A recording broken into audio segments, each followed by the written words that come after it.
Hello and welcome to the lecture for the first part of Chapter 6. I say that because this chapter has so much in it that I didn't want to try to cram it all into one video, which would be kind of long. So two relatively normal length videos for this chapter. So in this first section, I'll talk about credit card sales, sales discounts, sales returns, and bundled sales. So kind of transactions that affect sales that maybe you haven't covered in past classes. Also talk about accounting for uncollectible accounts, how we write things off and that sort of thing. In part 2, I'll talk about a really important figure that you can calculate called receivables turnover. That'll be really interesting. And then I'll talk about reporting, controlling, and safeguarding cash, including doing bank reconciliations. So in terms of receivables, just some definitions. So accounts receivable, that's the most normal type of receivable most companies have. Usually it's in the largest amount and to the most number of customers. That's the receivable that's created when we do work or provide product to somebody, a customer of ours, on account. So sometimes we'll have cash sales where they pay immediately for whatever it is we're giving them, and usually we sell under some kind of terms. Why do companies do that? Why do they grant short-term credit to their clients? It's so that they can increase sales. They would limit their sales if they couldn't offer credit, especially in business-to-business transactions. So these are short-term in nature. They have a normal debit balance. They're classified as a current asset. Some companies will also use the term trade receivables. So I could compare that to a note receivable. A note receivable is a little bit more formal. There's a written agreement that both sides have signed. So usually it is paid over a longer period of time, although it can still be current. It can still be less than a year. Usually longer term, and there's interest involved and often collateral and things like that. The primary benefit of a note receivable is it's easier to collect if you have to sue the other person to get your money. It's easier to get a successful lawsuit if you have a note receivable versus a trade receivable because of its informal nature, can be harder to defend. There are also other kinds of receivables that we wouldn't want to include in the first two categories. That's interest receivable, loans that we might make to employees, that sort of thing. Now, revenue recognition, the whole purpose of that concept is that we want to recognize revenue when we earn it. When we provide products or services to a client, that's the period in which we want to recognize revenue. We want to recognize it in the amount we expect to receive. So somebody may be paying us for our services in land. What we expect to receive is the fair market value of that land. So we would need to determine that number. So it could be something that we receive 5 or 6 years from now. So then we have to discount that because money in the future is worth less than money today. There's two different shipping terms for shipment of products that are worth understanding. One is FOB shipping point. That means the sale occurs on the shipper's loading dock. So once they hand it off to the truck, it is now the customer's product. That's when you recognize revenue. Or you could sell FOB destination, where the sale occurs on the customer's doorstep. Of course, Amazon Prime is a really good example of that. In FOB destination, the company that shipped the product doesn't recognize the revenue until it hits the customer's doorstep. It remains their inventory. In effect, it's in transit before they recognize it as revenue. So credit card sales, a lot of companies take credit cards. Of course, many of you use credit cards. They do that so that they get their cash faster. They open themselves up to a wider range of customers. And there can be some advantages from a fraud standpoint of not handling large amounts of currency. So credit card companies charge the retailer a fee. Usually it's 2 to 3%. So you don't get quite as much money when you sell if you accept a credit card. And sales are recorded net of that discount. For all other intents and purposes, it's really treated as a cash sale. So there are sales discounts for business customers, just like we dealt with when we were the purchaser and we were purchasing inventory. We would talked about 210 net 30. Well, now that we're selling, we're also going to be dealing with that same thing. So in this case, the 2 and 210 is the percentage discount that can be taken. The 10 is the number of calendar days in which you need to make that payment. The next N means otherwise pay the net amount in 30 days, the last number.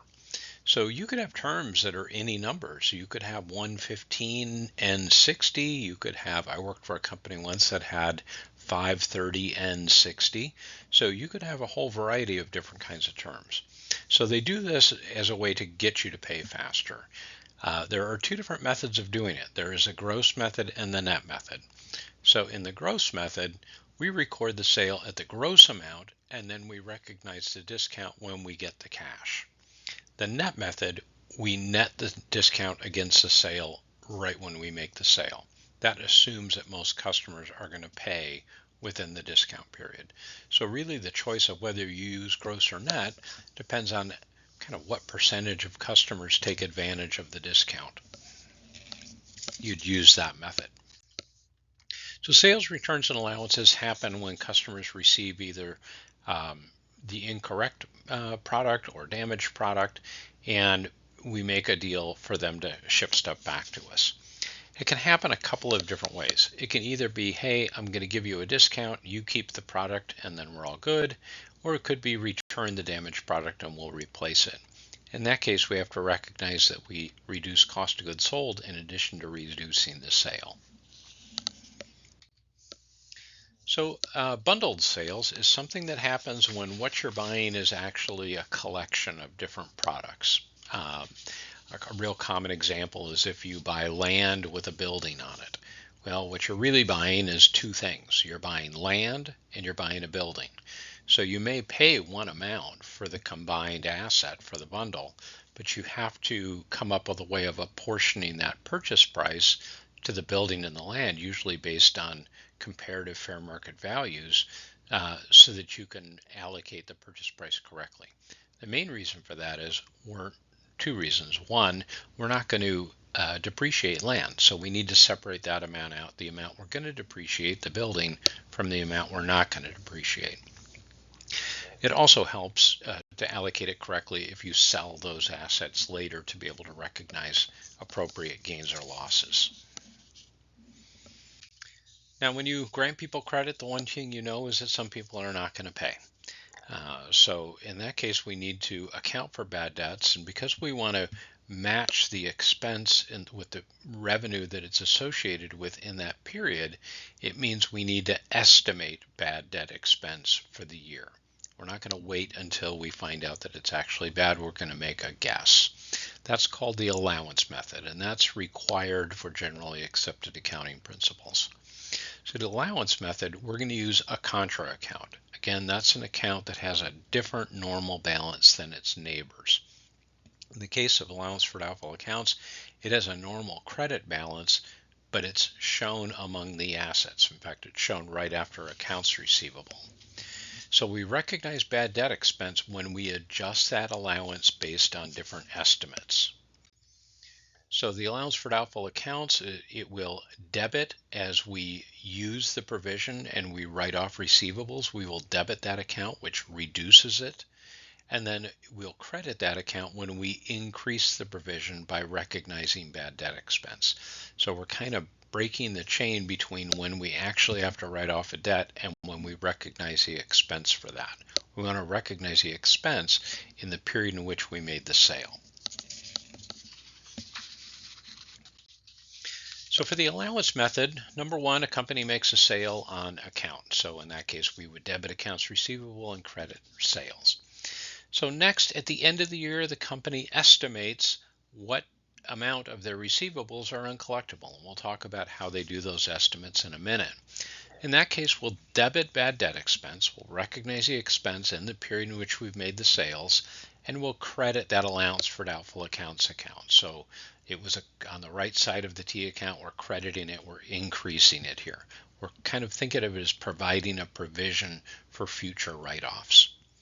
And number 3, when we decide, oh, that person claimed bankruptcy, we're not going to get our money, and we decide to write it off, in that case, we're going to debit that allowance, reducing it, using some of the provision up, and we're going to credit accounts receivable. We're going to reduce the amount we say that people owe us. We're scratching that name off the list. So in the event that the written off receivable is later received, which textbooks always show that scenario, it hardly ever happens. The first thing we're going to do is reverse our prior write-off. So we're going to debit accounts receivable and credit the allowance for doubtful accounts, build our reserve back up, and then we're going to receive it like any other receivable. We're going to debit cash and credit accounts receivable. So I mentioned before that companies need to estimate what their bad debt expense is going to be for the year. So they'll do that a couple of different ways. Probably the most common ways are percent of sales and percent of receivables. So they'll take some historic pattern of what their bad debt expense has been relative to either their net credit sales or their year-end receivables, and they'll come up with an estimate that way. So they may say 2% of sales we're not going to collect, or whatever the case is. They could do that either on the history of the company, or they could do that based on industry benchmarks. Companies like us have this kind of percentage. Those are pretty easy methods. You just take whatever the sale is or the receivable, multiply that by that percentage, and that's your entry. You debit bad debt expense, credit allowance for doubtful accounts for that amount. The aging of receivables method is a little bit more complicated, but I think it gives a better measure of the actual health of the receivables. So we do that by taking an aging of receivables, so a listing of every receivable, each person that owes us a certain amount of money, and we calculate for each of those how many days past due it is, so that we can kind of put them into buckets of not past due at all, 0 to 30 days past due, 30 to 60 days past due, etc. Then we age those, or we look at those totals, and we come up with a percentage on the assumption that the more past due something is, the less likely we are to receive that money. Okay, so we'll multiply those amounts, and that'll tell us what the allowance should be. So here's an example of an aging where you can see if it's not past due, we only think it's a 2% chance that we won't get the money. As it gets worse and worse, you see when it's over a year past due, we think it's an 80% chance we won't get it. So we do that math and come up, in this case, they should have an allowance of $26,490. That's based on those percentages. It's math, okay? So we'll then look at, well, what is the balance in the allowance for doubtful accounts based on the write-offs we've been doing? And then we make an entry to get the allowance from where it is to where it should be. In this case, $26,490.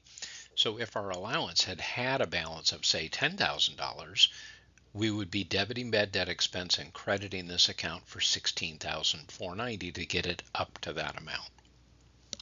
So I hope that makes sense. This is a good stopping point, and I will talk with you again in part 2. Thank you.